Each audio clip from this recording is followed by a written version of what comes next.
Welcome to A New Human Story. In this series, I'm speaking with young changemakers who are creating a better world for people and planet. Today, I'm so excited to be speaking with Jessica Bird, who is the founder of Serendipity Lifestyle, a creative oasis that is home to brilliant, beautiful women who believe in a deeper, kinder world. Jessica is a published author, coach, blogger, and community builder on a mission to share healing and gracious living with the world. Welcome, Jessica. Thank you. It's an honor to be here. So nice to have you. I was so excited to have you today because I was after reading your interview and your videos and looking at your site. Um, you just have such wisdom for such a young person. It's amazing, and you truly carry yourself with grace, which is, I think, where we all need to get to in order to build a better world for everybody. And so it's truly amazing to see how you carry yourself through all this. Thank So, you. so with that, can you tell us a little bit about what led you to become a change maker? Well, I think when you say I carry myself with grace, it's probably where that came from, actually. I had a really rough childhood, and I've had just a lot of things that most people don't have to deal with that I've been going through from a very young age. So, my mom was 16 when she had me, and she was already drinking and using drugs. And it kind of got worse from there for her. And on top of that, I have cystic fibrosis. So, I have a chronic illness and I have a lot of younger siblings. So all of these things kind of came together and they could have been something that constantly pushed me down, but it never worked out like that. I think I was always just excited at the opportunity to make people smile and to find fun ways to enjoy whatever it was I was going through. So I started writing as a teenager, and I think that's when I first saw the power of my perspective being shared, making a difference.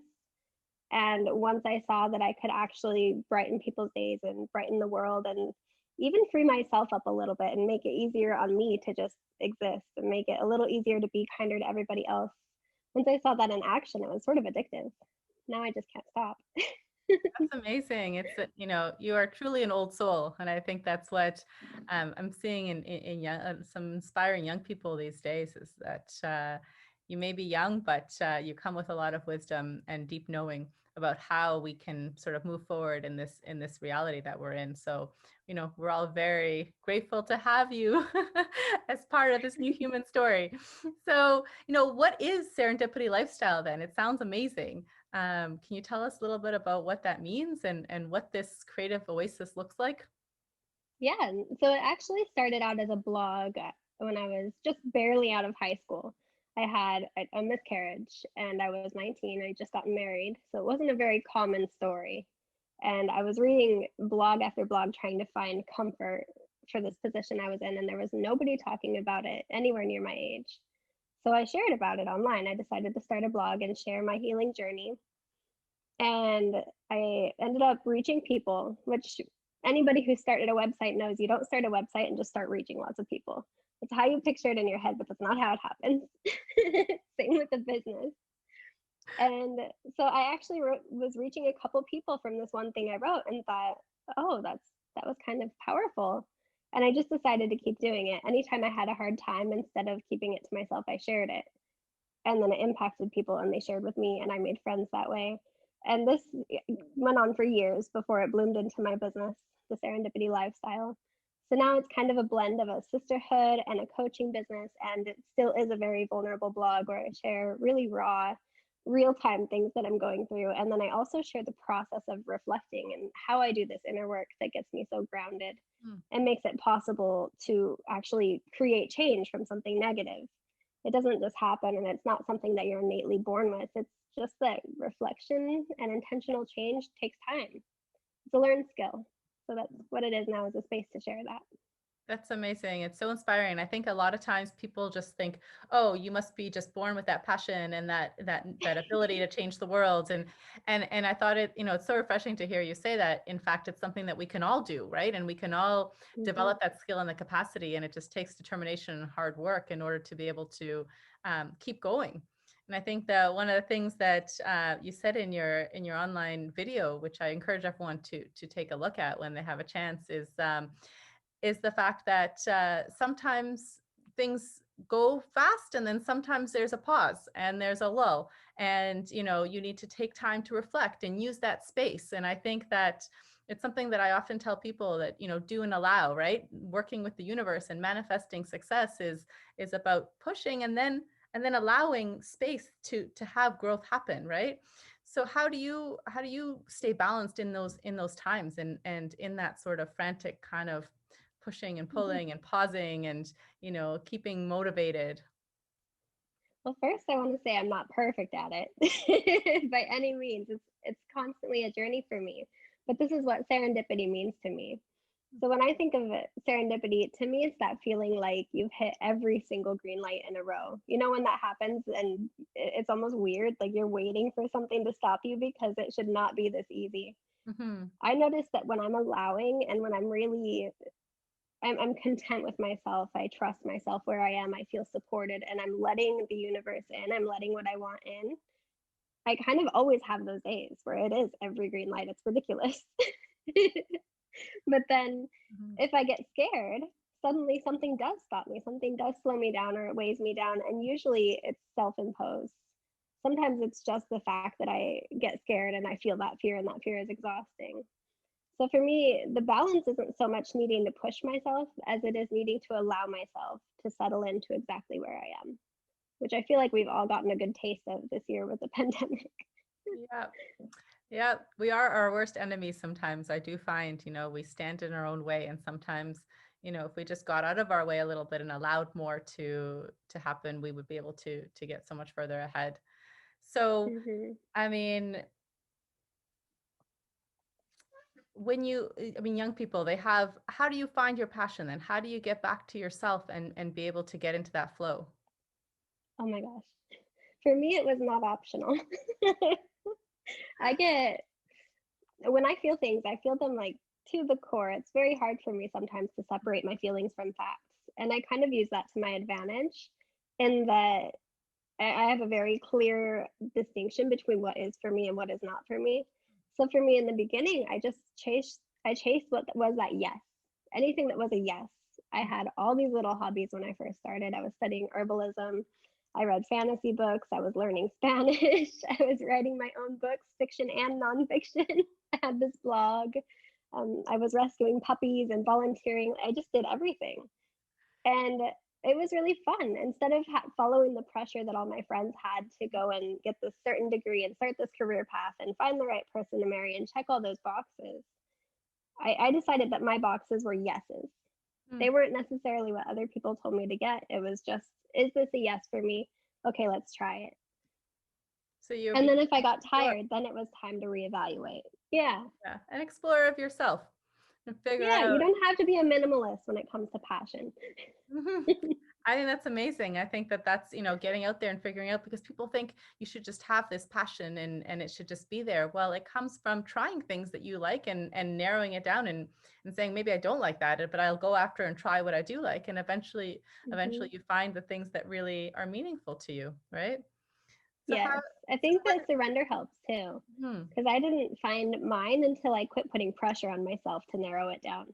mm, Once I let loose, then it made itself clear. right.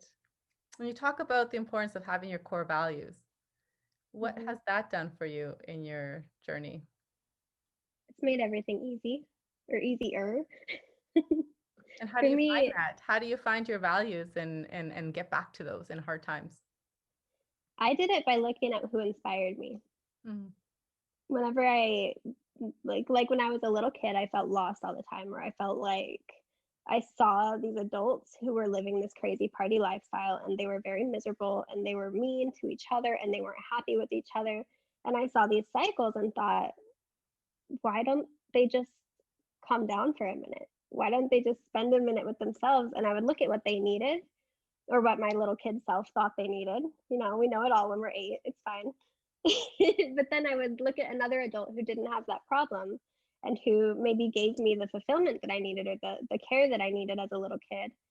And to me, it was just that observing, that noticing what I didn't want and what I did want and seeing what was different. So mm. I'd see these qualities in people that inspired me, and then I would look at where I saw that or wanted that in myself. And that's kind of how I started to create lists of what my core values could be. Hmm.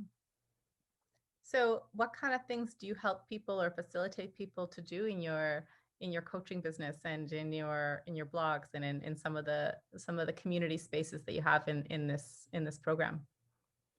My coaching is a little different than a lot of the coaching industry. I don't push for a lot of external transformation.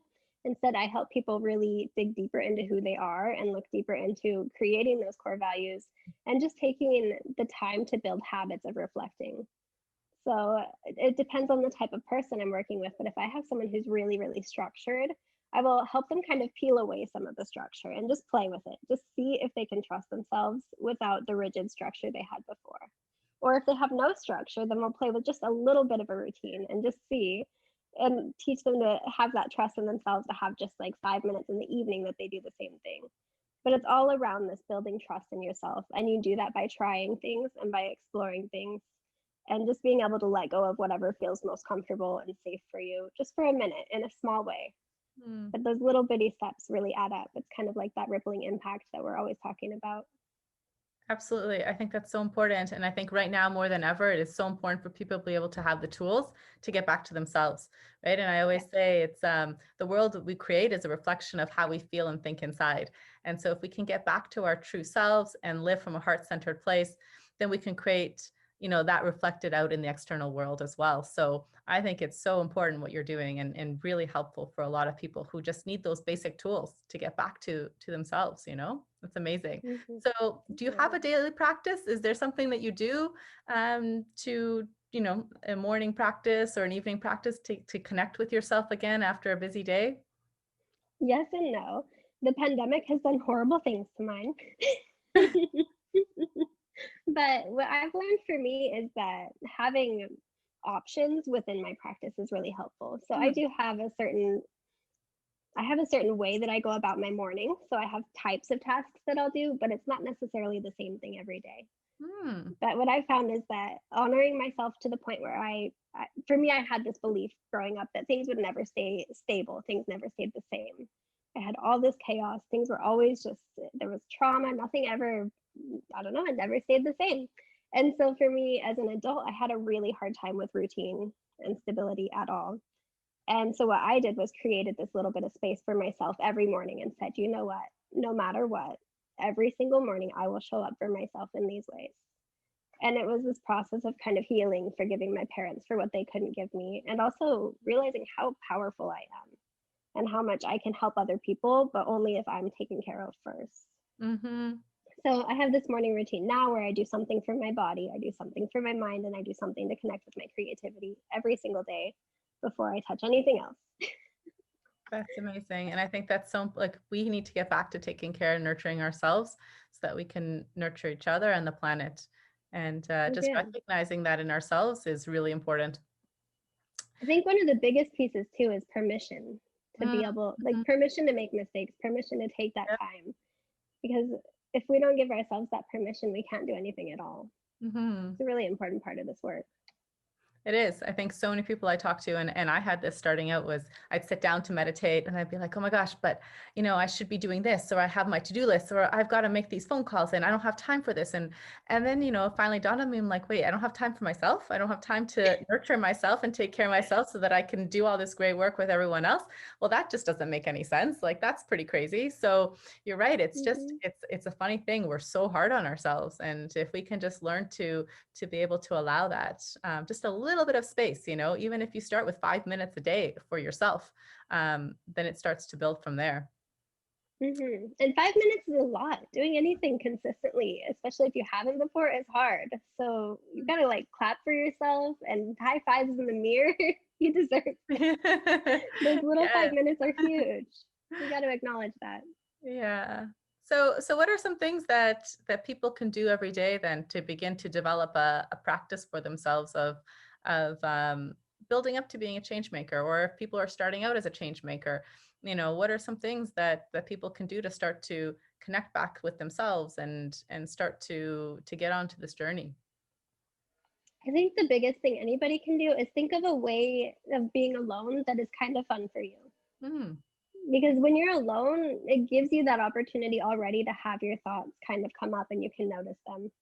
I think too many people put pressure on themselves to meditate or to journal or to just sit quietly with a cup of tea when that's like the hardest thing in the world for you to do.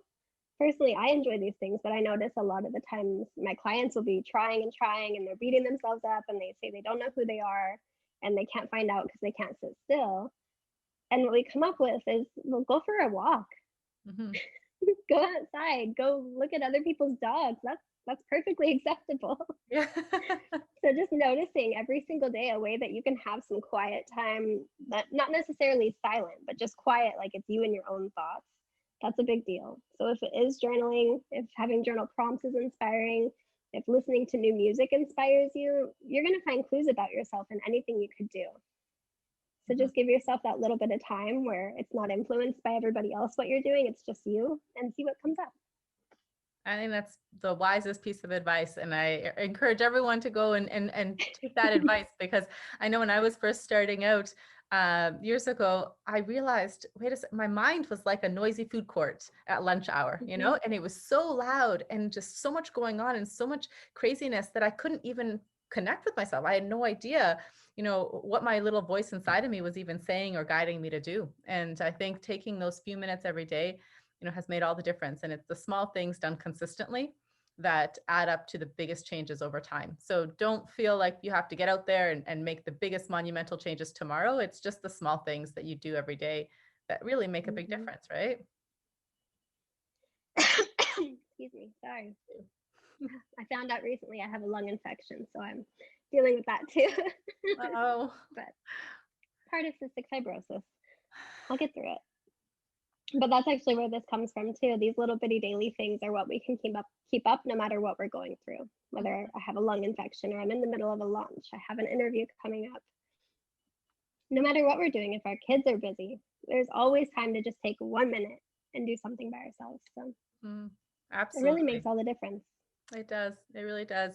So, with that, what is your vision for a world? If you could draw anything, create anything, what would that world where everyone is thriving at some level and we have a better relationship with the earth? I mean, what does that look like to you? To me, it looks like a whole lot more honesty Hmm. and compassion.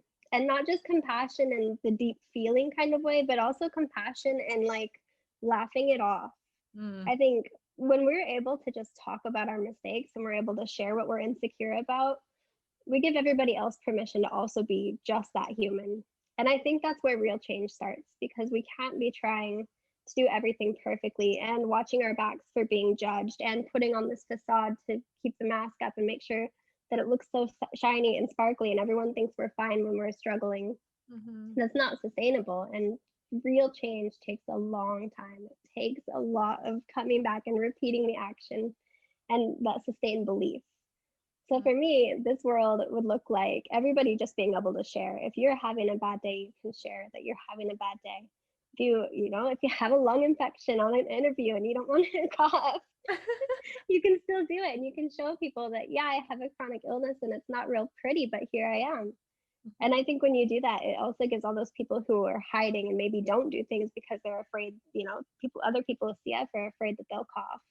So they Hmm. don't do live videos and they don't talk. When you do this thing where you just share who you are and where you are, you give everybody else permission to show up. And that means you're not only changing it by yourself, you have help, a lot of help. And you have excited help and you have help with more energy because these people are also not keeping up their walls and watching their back. So it just ripples a lot faster. And then that's how you build a tidal wave of change, Hmm. because now everyone's engaged in it. You can't do it by yourself. And And then you have this global community too.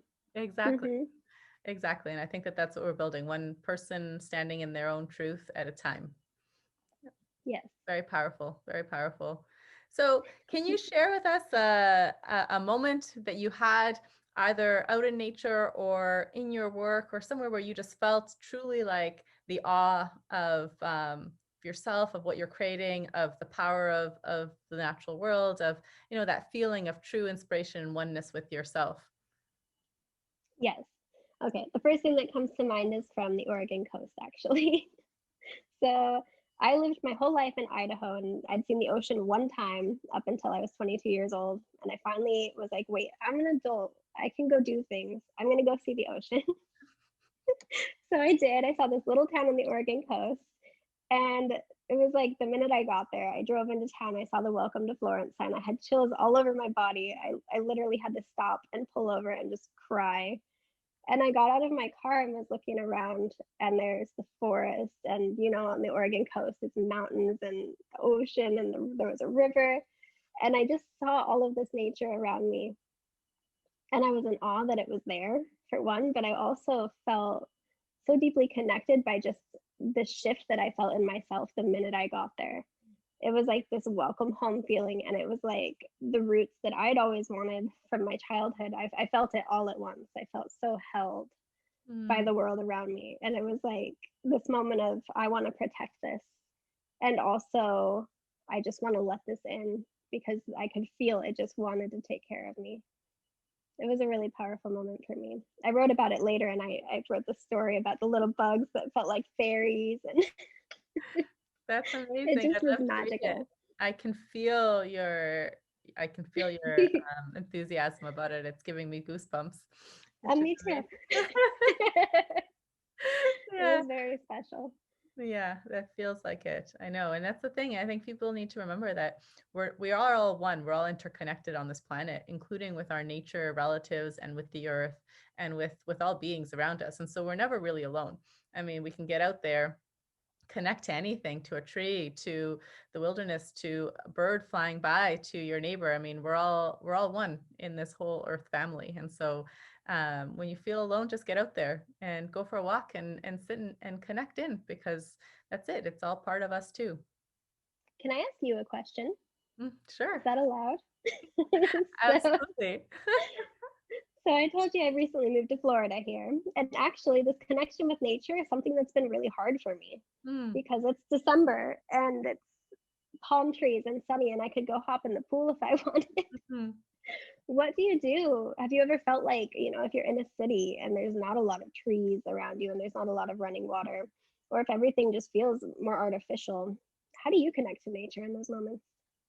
That's a good question, and it's something. I mean, I live in Toronto, and I'm now actually in the country, so just outside Toronto. So it's definitely I'm in beautiful nature here. But when I was in the city, one of the things I work with a lot of Indigenous nations around the world, and one thing that a lot of the elders would say is, we need to re-educate all our senses. And so even though you may not see a tree or see the water, I mean, you can breathe the air, you can look up and see the sky, you can feel the wind, you can hear the birds chirping.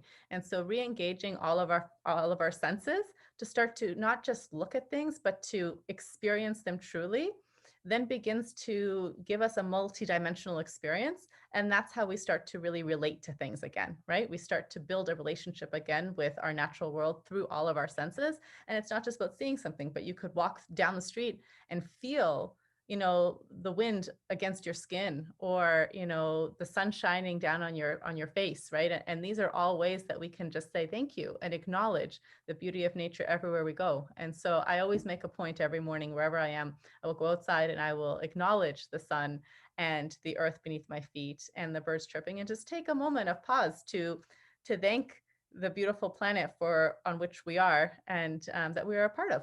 And so, in that way, in any small way, you can find a way to connect, and ultimately, we're all part of the same one family. So, even if it's a little blade of grass coming through a crack on the sidewalk, that is still, it's still nature. That's still us popping through. So you can be grateful for that too, and it Thank can tell you you. its story. That had me tearing up. I needed that. That is so beautiful. Well, thank you for that question. It was a great one. I All was right. like, I gotta know. It is. It is kind of amazing, because on the other hand, I was in the Amazon a few years ago and working with Indigenous nation, and my friend who's a young Indigenous leader, we were walking through, and there was, literally nature, on steroids. I mean, it's like thousands and thousands of sounds and sights, and every smells. And he's like, how many can you identify? And I'm like, oh, I come from the city, like maybe 5 smells or sights, and maybe that. And he's like, oh, as kids, we had to identify 5,000, because we always needed to know, what dangers were lurking and what was around. We had to be so present and so connected with our natural world that we were just really aware all the time of our relationship with everything around us. And I was just like, wow, talk about Oh my presence, goodness. um, Yeah, really understanding that connection, right? And I said, well, we've got somewhere to work towards, that's for sure, in the cities. no kidding. But we could start with the grass and the trees and the sun. So, Thank um, you. so Wow. where can people find out about Serendipity Lifestyle and find you and all your great coaching work?